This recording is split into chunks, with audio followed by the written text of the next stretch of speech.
Bonjour, notre sujet d'aujourd'hui concerne l'historique du Coran. Quelle est l'histoire du Coran? Le livre de l'islam. Sur ce point-là, nous avons au cours de l'histoire, d'un côté, les idéologues musulmans qui évoquent le Coran comme une certaine révélation divine, et donc dans ce cadre-là, il n'y a pas d'histoire, tout simplement c'est la parole divine, la parole de Dieu, d'Allah, et que, par conséquent, analyse historique du Coran, ça devient impossible. Une autre tendance, qui est la suivante, que le Coran est un livre de l'histoire, est un livre qui a été préparé par des individus au cours de l'histoire, comme les autres livres. Les autres livres considérés comme saints sont les produits de l'histoire de l'humanité, dans tel ou tel contexte. Alors, par conséquent, la deuxième tendance consiste à nous dire que le Coran lui-même a une histoire, mais cette histoire, ça démarquant. Quels sont les éléments constitutifs du Coran? Cela a été rédigé dans quel contexte? Car nous sommes dans le domaine de la sociologie religieuse ou de la sociologie de la religion. Et dans ce cadre-là, il est indispensable de comprendre l'histoire du Coran, la constitution de ces éléments au cours justement des différentes époques, pour voir en fait la place de ce livre dans la société d'aujourd'hui. Car il y avait toujours, et il y en a toujours, dans les sociétés musulmanes, il y a un interdit. L'interdit, ça concerne effectivement le Coran. Le Coran, on ne peut pas analyser. On ne doit pas analyser. Même si on fait des analyses, ces analyses restent dans la tradition islamique, c'est-à-dire des interprétations des tafsirs pour évoquer tel ou tel aspect qui ne remet pas en cause le Coran en tant que révélation divine. Tandis que nous avons besoin, effectivement, de ne pas rester sur cet aspect-là comme un aspect divin, sacré, mais que le Coran est un livre, est un document qui a été préparé, élaboré par les individus au cours de l'histoire.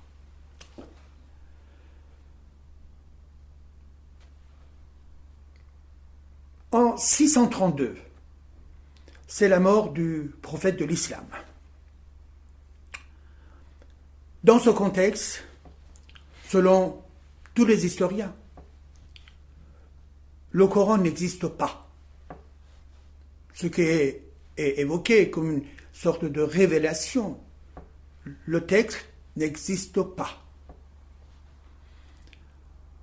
Pourquoi? C'est tout simplement, c'est parce que sociologiquement, historiquement, et aussi du point de vue linguistique, il était impossible d'avoir un document tel que nous le connaissons aujourd'hui, composé donc à peu près de 6300 versets, constitués dans des sourates différents. Donc un livre rédigé, eh bien cela était impossible juste au moment de la vie et après la mort du prophète, au moment de la mort du prophète. Pour quelle raison? Parce que, selon les historiens, y compris la langue arabe, dans sa structuration, dans son écriture, dans sa prononciation, n'existait pas. Et que, par conséquent, ce qui est à accepter, c'est que, à l'époque, la langue arabe, oui, d'une certaine manière existait, mais plutôt oralement, mais la langue en tant que grammaire, écriture, prononciation, là, il faut encore attendre beaucoup pour qu'il y ait véritablement la constitution de la langue. Mais néanmoins, on dit, quand je dis on dit, c'est-à-dire il existe des paroles, des récits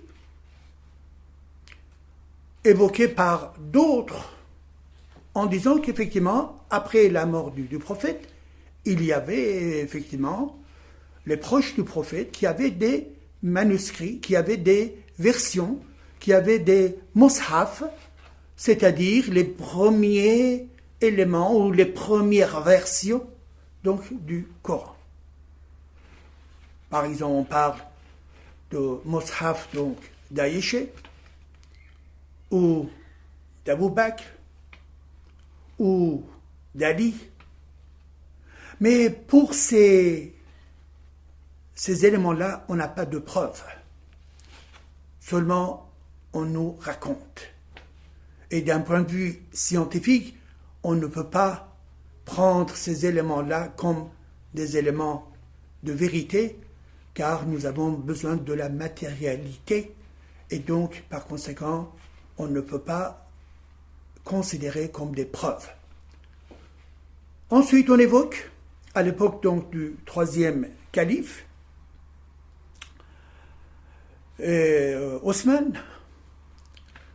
qui à un moment donné, au moment où il y a l'empire islamique qui est étendu, après le deuxième calife, effectivement, la conquête islamique et coloniale pour aller au-delà de Hijaz.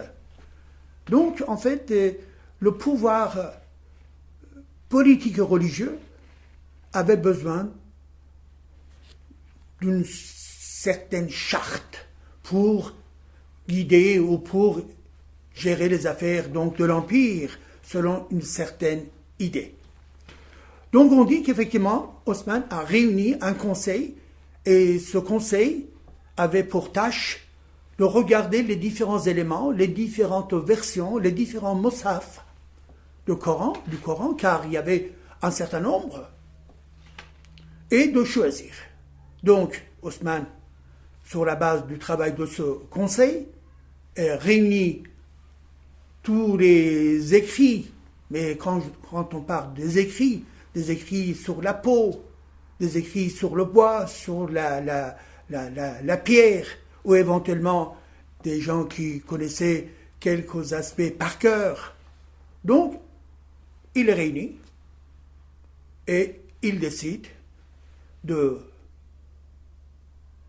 diviser en deux une partie de ces écrits ou de ces mushaf considérés comme vérité divine, et d'autres à mettre de côté, voire également, selon certains historiens, ces écrits mushaf qui n'étaient pas validés ont été brûlés.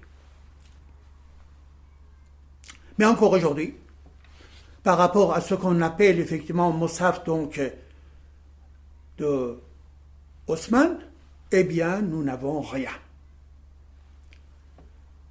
Et puis, on avance dans l'histoire, on arrive effectivement à la période donc Omeyyade, qui est entre 661 et 750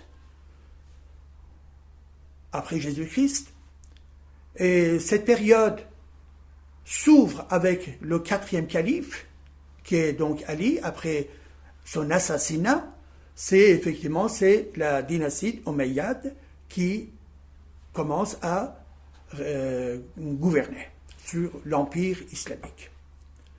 Alors, cela encore, donc, selon certains historiens, les premiers essais, les premiers éléments sérieux qui ont été évoqués et réunis, eh bien, ça se fait à l'époque, effectivement, de cette dynastie omeyyade. Et à ce niveau-là encore, le travail concernant le Coran reste parcellaire, partiel, précaire, pas structuré. Et il faut attendre ensuite, eh bien, quelques périodes bien plus tard, où effectivement, on arrive à peu près. Donc, je vous rappelle, au début du 7e siècle, c'est la mort du prophète. Ensuite, il faut attendre pour arriver à la dynastie, donc omeyyade, et ensuite la dynastie abbasside. La dynastie abbasside qui s'ouvre entre 750 et 1255. 1255.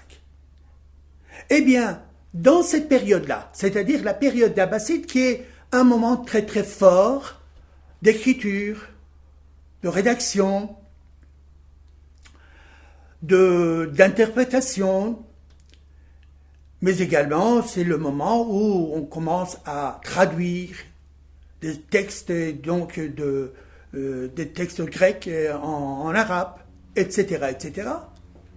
Et donc dans cette période-là d'Abbasside, quand on arrive au Xe siècle, donc n'oublions pas, le début du 7e siècle, c'est la mort du prophète.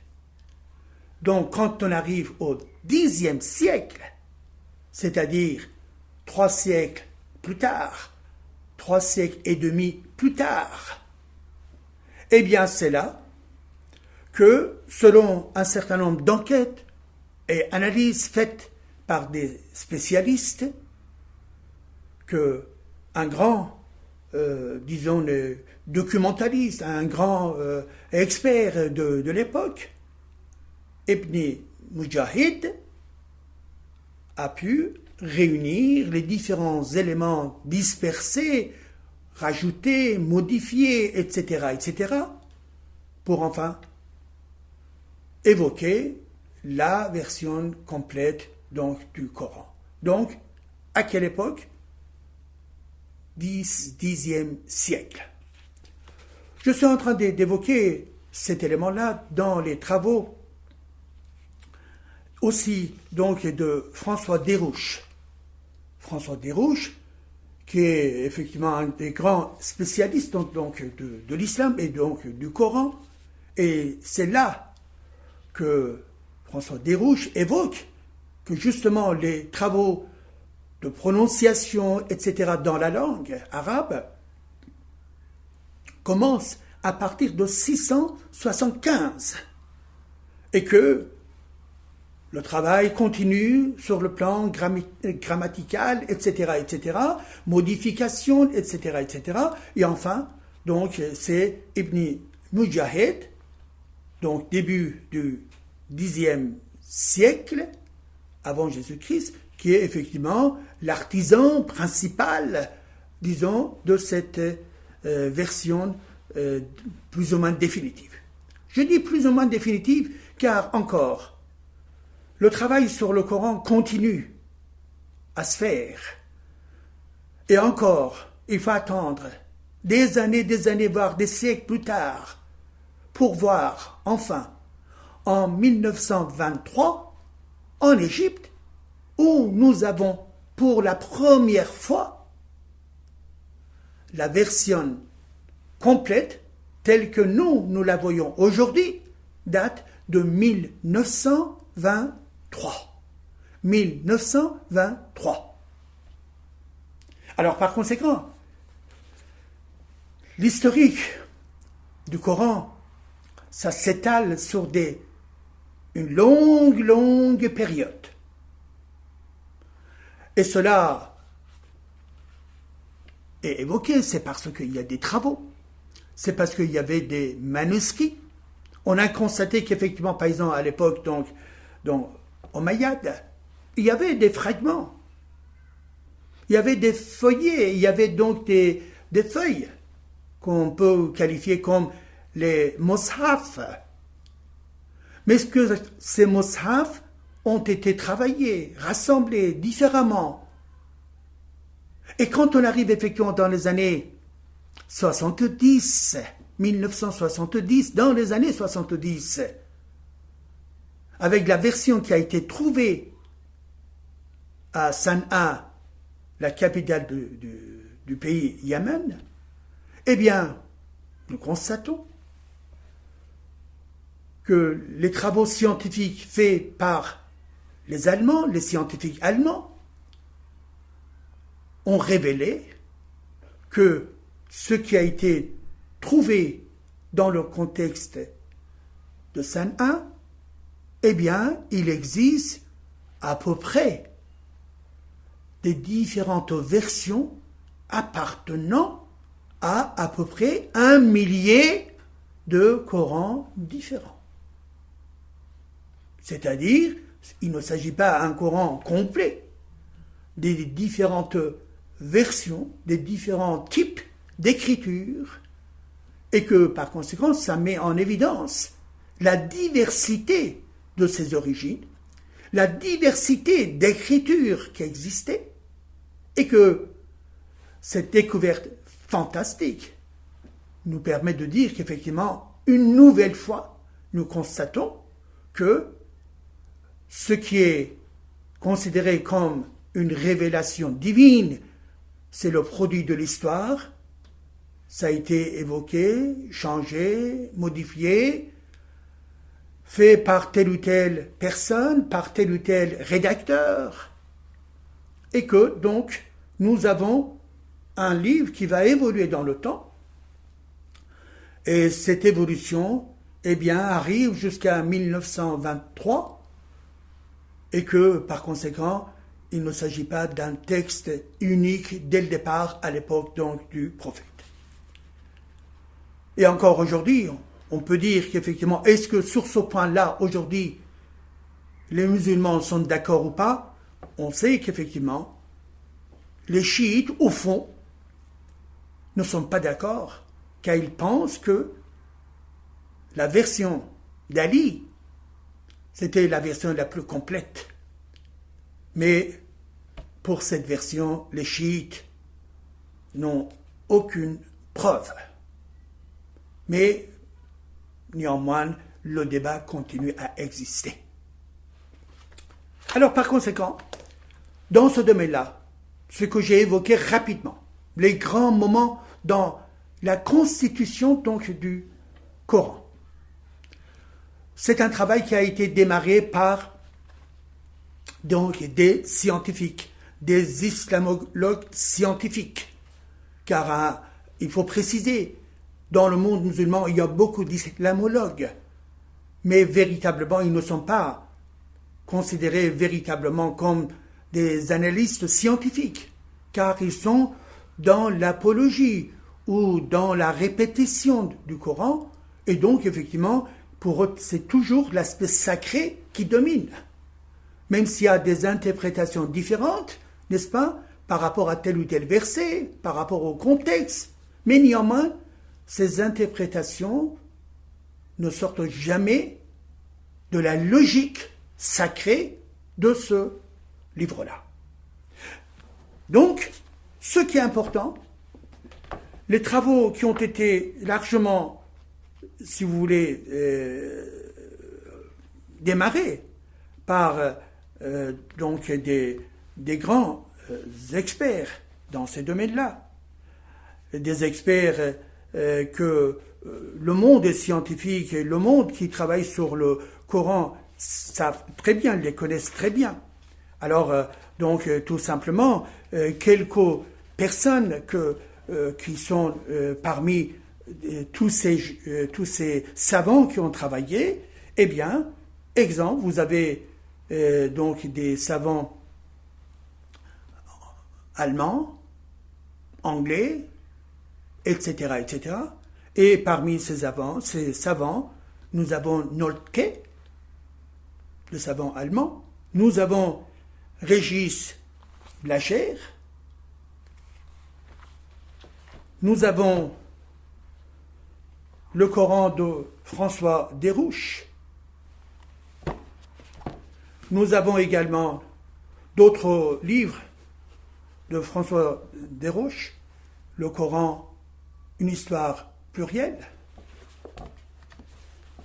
Nous avons également Dieu de la Bible et Dieu du Coran, donc de Thomas Romer et surtout Jacqueline Chabi, qui est une des grands spécialistes dans le domaine du Coran, et que, donc, ils sont nombreux qui ont travaillé. Et pour ma part également, il y a quelques années que j'ai publié ce livre en persan, et donc qui concerne effectivement l'analyse historique donc du Coran, et donc c'est l'analyse historique, herméneutique et sociologique donc du Coran, qui a été publié donc par un éditeur à Londres. Alors, par conséquent, ce qui est important, c'est que le débat est ouvert. Ce débat-là, c'est un débat scientifique pour comprendre effectivement le contexte qui est pour les musulmans considéré comme le texte sacré, le contexte de ce texte. Comment ça a été travaillé? Alors bien évidemment, pour le monde scientifique, ce type de travail, en Iran également, a démarré. Il y a à peu près 70 ans, un des écrivains, Ali Dashti, qui avait travaillé dans ce domaine-là. Et ces dernières années également, pour ma part, j'ai travaillé pas mal sur l'analyse de la constitution donc, du Coran. Mais cela, ça permet de dire que dans le monde occidental, c'est véritablement la première série des travaux scientifiques. Et ensuite, nous avons dans le monde, disons les musulmans également, des personnes qui ont commencé à travailler scientifiquement dans la tradition effectivement de ce qui a été commencé par les savants européens. Alors par conséquent, ce qui est pour nous important, c'est que le débat sur le Coran est un débat vaste et complexe. On peut y avoir plusieurs démarches différentes, mais en même temps complémentaires. Ce débat existe depuis, comme je vous ai dit, à peu près 150 ans, mais qui continue à exister, et il y a toujours des nouvelles approches qui s'ouvrent. Et ce type donc d'approche existe également, à la fois pour la Bible, mais également pour le livre donc du judaïsme, etc., etc. C'est normal. On est dans le monde de la recherche. Alors, par conséquent, ce qui est important pour le monde musulman, qu'il s'ouvre, qu'il soit tolérant pour entendre, pour comprendre ce phénomène-là. Cela n'est pas forcément en contradiction avec les gens ordinaires qui veulent avoir leur propre foi. Mais c'est un travail scientifique, de la recherche. Il ne faut pas empêcher ce travail d'investigation. Car le monde scientifique, le monde intellectuel a besoin de ce type de travail. Et que par conséquent, ce travail-là qui a démarré va continuer. Et en France, nous avons également pas mal de travaux qui sont en cours, qui sont également présentés déjà par des différents spécialistes, si vous voulez. Alors, par conséquent, moi je pense qu'il s'agit effectivement d'une lecture critique ou plurielle, c'est-à-dire le Coran, comment lire le Coran. Il n'y a pas seulement une seule lecture. Bien sûr, il s'agit de la lecture religieuse, de la lecture sur la base de la conviction religieuse. Ça, ce n'est pas mon affaire. Moi, je suis en train de parler de la lecture ou des lectures du Coran selon la démarche scientifique. Et cela constitue effectivement un phénomène considérable qui se développe et qui est très très enrichissant et que par conséquent le monde doit comprendre qu'effectivement, nous sommes dans une approche rationaliste, dans une approche intellectuelle, dans une approche orientée vers la lumière en quelque sorte. Cela nécessite l'esprit scientifique, une certaine autonomie dans la pensée, et il faut éviter toute pression idéologique et fanatique par rapport à ce monde de la recherche, car le monde de la recherche a besoin de la sérénité, de la démocratie pour pouvoir continuer ses recherches et continuer à publier les résultats de la recherche, car dans ces domaines-là, il n'y a aucun interdit. L'interdit n'existe pas. Dans le domaine de la recherche, tout sujet devient objet de la recherche. Et que, par conséquent, les dogmatismes ou bien les fanatismes qui cherchent à décourager, là, ils ont tort. Le monde avance avec également de la lecture critique et de l'esprit critique. On va s'arrêter là pour un autre numéro, à un autre moment. Donc, effectivement, c'était notre regard sur l'aspect historique du Coran. Et bien évidemment, cet aspect a été évoqué d'une manière très, très, très, très synthétique et que le débat, dans d'autres moments, va nous permettre effectivement de voir d'autres aspects de notre sujet qui est effectivement la constitution historique du Coran et les impacts de notre lecture sur notre société d'aujourd'hui.